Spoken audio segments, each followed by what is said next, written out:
जमीन की मालिकी उसकी कम हो रही है कि वो स्थिति ऐसी आएगी कि वो अपने खेत में ही ट्रैक्टर को टर्न करना होगा तो नहीं कर पाएगा, इतना भी जमीन का टुकड़ा होगा। चौधरी चरण सिंह जी के शब्द है। तो ऐसी जब चिंता हमारे इन महापुरुषों ने हमारे सामने की है तो हमें भी तो कुछ न कुछ व्यवस्थाएं करनी होगी।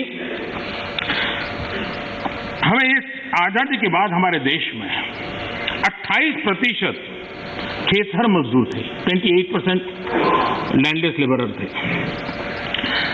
10 साल पहले जो सेंसस हुआ उसमें ये जनसंख्या, क्षेत्रीय संख्या 28 से 55% हो गई। अब ये किसी भी देश के लिए चिंता का विषय होना चाहिए कि 28 से हमारा खेतहर मजदूर 55% पर पहुंच गया है और जमीन कम होने के कारण, खेती से जो रिटर्न मिलना चाहिए वो नहीं मिलने के कारण उसके जीवन में ये मुसीबत आई है और वो मजदूरी करने पर कहीं किसी और के खेत में जाकर के मजदूरी होने कर मजबूर हो गया है। और दुर्भाग्य है कि हमारे देश में खेती में निवेश जो होना चाहिए वो नहीं हो रहा है। सरकार उतना कर नहीं पा रही है, राज्य सरकारें भी नहीं कर पा रही है और किसान खुद भी नहीं कर पा रहा है। जो कुछ भी उसको निकलता है बच्चों को पालने में और घर पेट भरने में उसका चला जाता है और इसलिए निवेश की बहुत बड़ी आवश्यकता है। जब तक हम निवेश नहीं लाएंगे, जब तक हम हमारी खेती को आधुनिक नहीं करेंगे, हम जब तक छोटे से छोटे किसान की भलाई के लिए व्यवस्थाएं विकसित नहीं करेंगे, हम देश के एग्रीकल्चर सेक्टर को ताकतवर नहीं बना सकते हैं। और इसलिए हमारा किसान आत्मनिर्भर बने, उसको अपनी उपज बेचने की आजादी मिले, उस दिशा में हमने काम करने की आवश्यकता है। और हमारा किसान सिर्फ गेहूं और चावल वहां सीमित रहे उससे भी बात बनने वाली नहीं है। दुनिया में मार्केट क्या है, आज उसके रिसर्च हो रहे हैं। उस प्रकार की चीजों का उत्पादन करें और वो चीजें दुनिया के बाजार में बेचें। भारत की आवश्यकता है हम बाहर से चीजें न लाएं। मुझे याद है, मैं बहुत पहले जब यहाँ संगठन का काम करता था नॉर्थ पार्ट में, मुझे फारूक साहब के साथ भी काम करने का काफी मौका मिला है। तो मुझे हरियाणा का एक किसान अपने खेत में ले गया, उसने बड़ा आग्रह कहा तो मैं चला गया। छोटी सी जगह थी उसकी, 1-1.5-2 बीघा से जमीन होगी, लेकिन बड़ा प्रगति। तो उसने वो मेरे पीछे पड़ा, आइए आइए। मैंने कहा है क्या बात? मैं बोले एक बार आइए तो देखिए। तो मैं गया उसके यहाँ, करीब 30-40 साल पहले की बात है, 30 साल हो गए मुझे। उन्होंने क्या किया, दिल्ली के 5 स्टार होटल्स में जो चीजें सब्जियां वगैरह विदेशों से लाते थे उसने उसका स्टडी किया। अगर उनको छोटे कॉर्न चाहिए, उनको छोटे टमाटर चाहिए, और उसने अपनी उस छोटी सी जगह में और रिस्ट्रिक्टेड वातावरण के अंदर लोगों की मदद लेके वो फसल पर। और मजा है कि दिल्ली 5 स्टार के होटलों में उसका माल जाना शुरू हो गया। हमारे देश में थोड़ा सा बदलाव करें हम। अब हमने कभी सोचा है स्ट्रॉबेरी हम बाय एंड लार्ज मानते हैं कि वो ये ठंडे प्रदेशों का है। मैं देख रहा हूँ जी कच्छ के रेगिस्तान में स्ट्रॉबेरी हो रही है। मैं देख रहा हूँ जी मध्य प्रदेश के अंदर, उत्तर प्रदेश के अंदर, वहां स्ट्रॉबेरी हो रही है। बुंदेलखंड में जहाँ पानी की दिक्कत है। इसका मतलब ये हुआ कि हमारे यहाँ संभावनाएं हैं। हमारे किसान को गाइड करके हम नई नई चीजों पे ले जाएंगे। मैं जरूर मानता हूं कि हमारा देश का किसान आगे आएगा, लेकिन उसको ये ठीक है, उसका अनुभव ऐसा है कि उसको हिम्मत देनी पड़ती है, उसका हाथ पकड़ना पड़ता है, उसको हाथ लेकर के चलना पड़ता है। अगर वो चल पड़ता है तो कमाल करके दिखाता है। उसी प्रकार से कृषि के अंदर जितने नए रास्ते निवेश बढ़ेगा, मैं मानता हूं रोजगार के अवसर भी बढ़ने वाले हैं और दुनिया में एक हमें नया मार्केट मिल सकता है। हमारे यहाँ ग्रामीण अर्थव्यवस्था में सुधारने के लिए एग्रो बीज इंडस्ट्री की संभावनाएं भी बढ़ेगी और इसलिए हमें इस पूरे क्षेत्र को आत्मनिर्भर बनाने की दिशा में हमने जरूर काम करना चाहिए। कई विपरीत परिस्थितियों में भी हमारे किसान ने रिकॉर्ड उत्पादन किया है। कोरोना काल में भी रिकॉर्ड उत्पादन किया है। ये हम सब की जिम्मेदारी है कि हमारे किसान की जो परेशानियां हैं वो कम हो। उनके सामने जो चुनौतियां हैं वो चुनौतियां कम करने के लिए हम कुछ कदम उठाएं और इन कृषि सुधारों से हम उस दिशा में कुछ न कुछ करने का प्रयास कर रहे हैं। किसानों को एक बराबरी का प्लेटफॉर्म दे पाए, हम आधुनिक टेक्नोलॉजी दे पाए, उनके अंदर एक नया आत्मविश्वास भर पाए, उस दिशा में सकारात्मक सोच की बहुत आवश्यकता है। पुरानी सोच, पुराने मानदंड अब किसानी का भला कर पाते तो बहुत पहले कर पाते।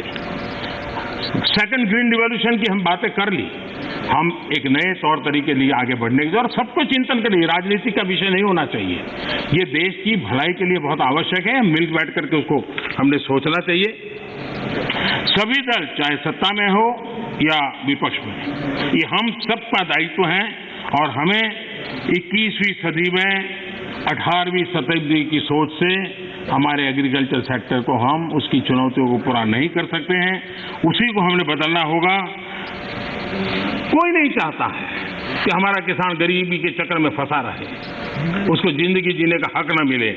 मैं मानता हूं कि उसको आश्रित रहना न पड़े, उसको पराधीन न रहना पड़े, सरकारी टुकड़ों पर पलने के लिए मजबूर न होना पड़े, ये जिम्मेवारी भी हम सबकी है। और उस जिम्मेवारी को निभाना, हमारे अन्नदाता समृद्ध हो, हमारा अन्नदाता कुछ न कुछ और ज्यादा देश के लिए कर सकें, उसके लिए अगर हम अवसर देंगे तो बहुत सारी।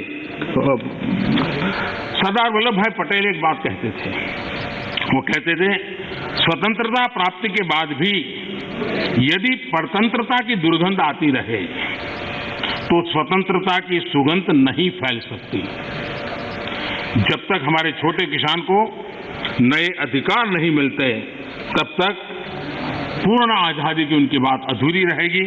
और इसलिए बड़ा बदलाव कर करके हमको हमारे इन किसानों को एक लंबी यात्रा के लिए तैयार करना होगा, और हम सबको मिलकर के करना होगा। गलत कुछ करने के इरादे से जब नहीं होना चाहिए, अच्छा करने के इरादे से होना चाहिए, किसी की भलाई करने के लिए होना चाहिए। हमारी सरकार ने छोटे किसानों के लिए हर कदम को आप देखेंगे तो छोटे किसानों को हमने बीज से लेकर के बाजार तक पिछले 6 वर्षों में अनेक ऐसे इंटरवेंशन किए हैं जो छोटे किसान की मदद कर सकते हैं, छोटा किसान का लाभ सकते हैं। अब जैसे डेयरी सेक्टर और कोऑपरेटिव सेक्टर सशक्त भी हैं और उसका एक मजबूत वैल्यू चेन भी बना है, और सरकार की दखल कम से कम है, फिर भी वो अपने मजबूती पर आया है। हम धीरे धीरे फल फूल सब्जी की तरफ बल दे सकते हैं, और उसके बाद धान्य की तरफ दे सकते हैं। हम बहुत ताकतवर बना सकते हैं, हमारे पास मॉडल है, सफल मॉडल है। उन सफल मॉडल का हमने प्रयोग करना चाहिए, हमने उनको वैकल्पिक बाजार देना चाहिए। दूसरा एक महत्वपूर्ण काम जो हमने किया है, 10,000 फार्मर्स प्रोड्यूसर ऑर्गेनाइजेशन, ये किसानों के लिए, छोटे किसानों के लिए एक बहुत बड़ी ताकत के रूप में उभरने वाले हैं। और जहां जहां महाराष्ट्र में विशेष प्रयोग हुआ है एफपीओज बनाने का, कई और राज्यों ने भी, केरल में भी कम्युनिस्ट पार्टी के लोग काफी मात्रा में एफपीओ बनाने काम में लगे हुए हैं। लेकिन इसके कारण किसान अपना बाजार ढूंढने के लिए एक सामूहिक शक्ति के रूप में उभरेगा। ये 10,000 एफपीओज बनने के बाद आप देखना कि गांव के अंदर किसान छोटे हैं, उसको बाजार की ताकत किसान डिक्टेट करेगा, वो बन जाएगी, और किसान ताकतवर बनेगा, ये मेरा पूरा विश्वास है। इन एफपीओ के माध्यम से बैंक से पैसा भी मिल सकता है, वो छोटे छोटे भंडारण की व्यवस्था कर सकता है, अगर वो थोड़ी ताकत ज्यादा इकट्ठी करे तो छोटे छोटे कोल्ड स्टोरेज भी बना सकता है। और हमने 1 लाख करोड़ रुपया एग्रीकल्चर के इंफ्रास्ट्रक्चर के लिए भी तय किया है, और उसको हम स्वयं सहायता जूथ, सेल्फ हेल्प ग्रुप, इन सेल्फ हेल्प ग्रुप में भी करीब 7 करोड़ बहनें जुटी। गांव की बहनें अल्टीमेटली वो किसान की ही बेटियां होती हैं, किसी न किसी खेती से जुड़े हुए परिवार की बेटियां होती हैं, और वे भी आज नेटवर्क किसानों की भलाई में काम आ रहा है, वो एक इकोनॉमिक एक्टिविटी का सेंटर बनते जा रहे हैं। और इनके द्वारा भी, मुझे याद है गुजरात में वलसाड जिले में आदिवासियों के पास जमीन भी काफी ऊपर नीचे है, अनइवन लैंड है और बहुत छोटी जमीन है। हमने एक बाड़ी प्रोजेक्ट किया था, और अब्दुल कलाम जी एक दिन अपना जन्मदिन वहां मनाने के लिए आए थे। उन्होंने कहा मुझे कोई प्रोटोकॉल नहीं चाहिए, मैं इन किसानों के साथ रहना चाहता हूं। बड़ा सक्सेसफुल प्रयोग था। महिलाएं काफी काम करती थी आदिवासी बेल्ट के अंदर, और मशरूम, काजू वो गोवा की बराबरी का काजू पैदा करने लग गए थे, और उन्होंने मार्केट प्राप्त किया था। छोटे किसान थे, छोटी जगह थी, लेकिन प्रयत्न किया तो परिणाम मिला। और अब्दुल कलाम जी ने इसी विषय में लिखा भी है, उन्होंने आकर के देखा था। तो मैं कहता हूं कि हमने नए प्रयासों की दिशा में जाना चाहिए। अब हम देखिए, दाल की हमारे यहाँ कठिनाई थी। मैंने 2014 में आके किसानों के सामने रिक्वेस्ट की, उन्होंने देश के अंदर दाल की कठिनाइयों से हमें मुक्त कर दिया और उनको बाजार भी मिल गया, और मैं देख रहा हूँ कि आजकल ऑनलाइन ऑफलाइन इनाम के द्वारा भी गांव का किसान भी अपना माल बेच रहा है। हमने किसान रेल का एक प्रयोग किया इस कोरोना कालखंड का उपयोग करते हुए, और ये किसान रेल और किसान उड़ान, ये भी अपने आप में बड़े बाजारों तक छोटे किसानों पहुंचाने का एक बहुत बड़ा मदद मिली है। एक प्रकार से ये ट्रेन जो है चलता फिरता कोल्ड स्टोरेज है, और मैं सदन के सदस्यों से जरूर कहना चाहूंगा कि ये किसान रेल कहने को तो सामान ढोने वाली व्यवस्था है, लेकिन उसने दूर सुदूर गांव के छोटे किसान को किसी और राज्य के बाजार, दूसरे बाजार के साथ जोड़ दिया। अब देखिए, नासिक से किसान मुजफ्फरनगर के व्यापारी से जुड़ा और क्या भेजा, उसकी ताकत बड़ी नहीं थी, 30 किलो अनार, 30 केजी अनार, ये उसने वहां से ये किसान रेल से भेजा, और खर्चा कितना हुआ, 124 रुपीज। उसको बड़ा बाजार मिल गया।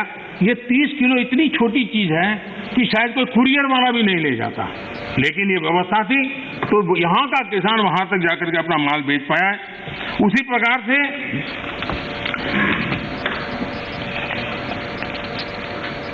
जो भी उसको सुविधा मिलती है, वो चाहे अंडे, मैंने देखा है कि एक अंडे किसी ने भेजे, और अंडे भी उसको 60 रुपया खर्चा हुआ भेजने का, और उसके अंडे पहुंच गए, समय पर पहुंच गए, उसका माल बिक गया।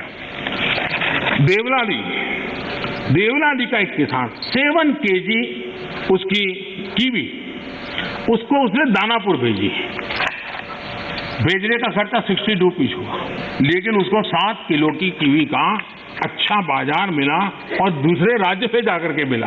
किसान रेल लगती छोटी बात है, लेकिन कितना बड़ा परिवर्तन कर सकती है, इसका हम नमूना देखते हैं।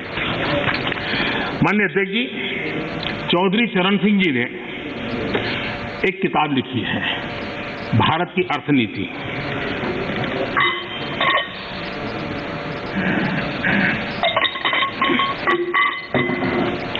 भारत की अर्थनीति की किताब में चौधरी साहब ने लिखा सुझाव दिया है, सारे देश को खाद्यान्न के लिए एक ही क्षेत्र मान लिया जाए।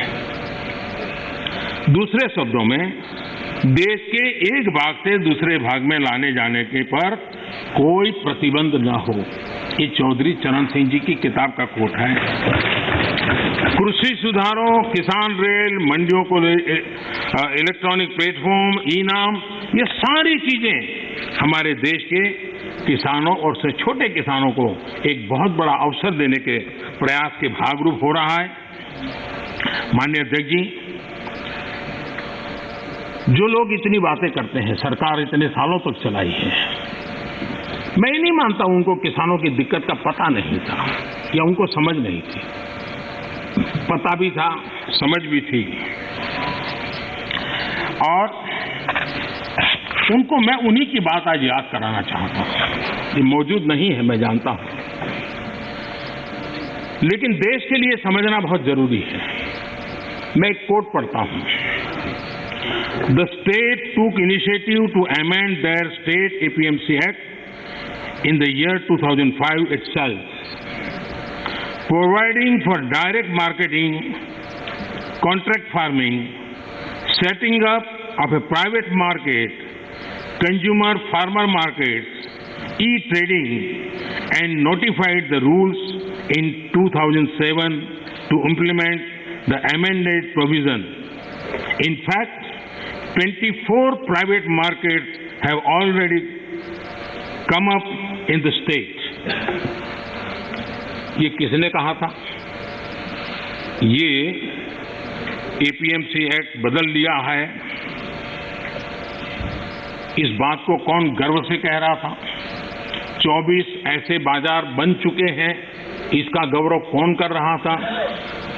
डॉक्टर मनमोहन सिंह जी की सरकार के कृषि मंत्री श्रीमान शरद पवार जी गर्व की बात कर रहे हैं। ये उनका कोर्ट में कह रहा हूं। अब आज एकदम से उल्टी बात कर रहे हैं। और इसलिए शक होता है कि आखिरकार आप किसानों को